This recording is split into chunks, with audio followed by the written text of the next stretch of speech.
बिस्मिल्लाहिर्रहमानिर्रहीम। अलशाफ़ी चैनल में आपका खैर मक़दम है। अस्सलामु अलैकुम वरहमतुल्लाहि वबरकातुहू।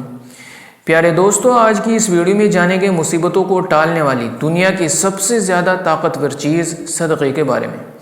सदक़ा देने से क्या फ़ायदा मिलता है? सदक़ा देने के बेशुमार फ़ायदे हैं, उनमें से कुछ मैं आपके सामने अर्ज़ करता हूँ। नंबर 1, सदक़ा मुसीबत को दूर करता है, बलाओं को टाल देता है, आने वाली आफ़तों को रोकता है। नंबर 2, सदक़ा दुनिया में बुराई के 70 दरवाज़े बंद कर देता है। नंबर 3, सदक़े से कामयाबी मिलती है, रिज़्क़ भी बढ़ता है। नंबर 4, सदक़ा इलाज भी है, दवा भी, शिफा भी। इसीलिए प्यारे पैगम्बर सल्लल्लाहु अलैहि वसल्लम ने फरमाया, अपने बीमारों का इलाज सदक़े से किया करो। नंबर 5, सदक़ा आग में जलने, चोरी और बुरी मौत को रोकता है। बहरहाल सदक़े का अजर मिलता है, चाहे जानवरों परिंदों को ही क्यों ना हो। सदक़ा किसको देना चाहिए? सदक़ा हर ज़रूरतमंद को दे सकते हैं। दोस्त हो, रिश्तेदार हो, जाने अनजाने सभी लोगों को सदक़ा देना दुरुस्त है, इसमें कोई मसला नहीं है। किस चीज़ का सदक़ा निकालना चाहिए?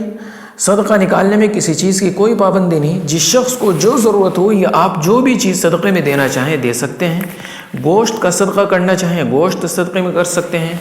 किसी को कपड़े की ज़रूरत हो, उसको कपड़ा सदक़ा कर सकते हैं। किसी को पैसे की ज़रूरत हो, पैसा सदक़ा कर सकते हैं। रोटी की ज़रूरत हो, रोटी दे सकते हैं। खाने की ज़रूरत हो, खाना दे सकते हैं। बहरहाल आपकी मर्ज़ी, जो भी चीज़ आप सदक़ा करना चाहें सदक़ा करें। ख़याल रखें कि दाएं हाथ से सदक़ा करें और तुम्हारे दिल के अंदर इखलास होना चाहिए, क्योंकि अल्लाह तबारक व तआला उसी चीज़ को और उसी सदक़े को कबूल फरमाते हैं जिसके अंदर इखलास हो, अल्लाह की रज़ा मौजूद हो।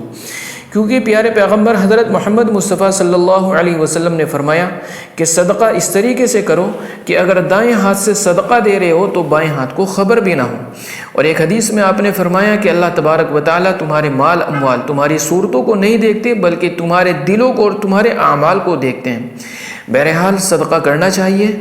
सदक़े से बड़ी बड़ी परेशानियाँ दूर हो जाती हैं, मुसीबतें ख़त्म हो जाती हैं, आने वाली आफ़तें रोक दी जाती हैं।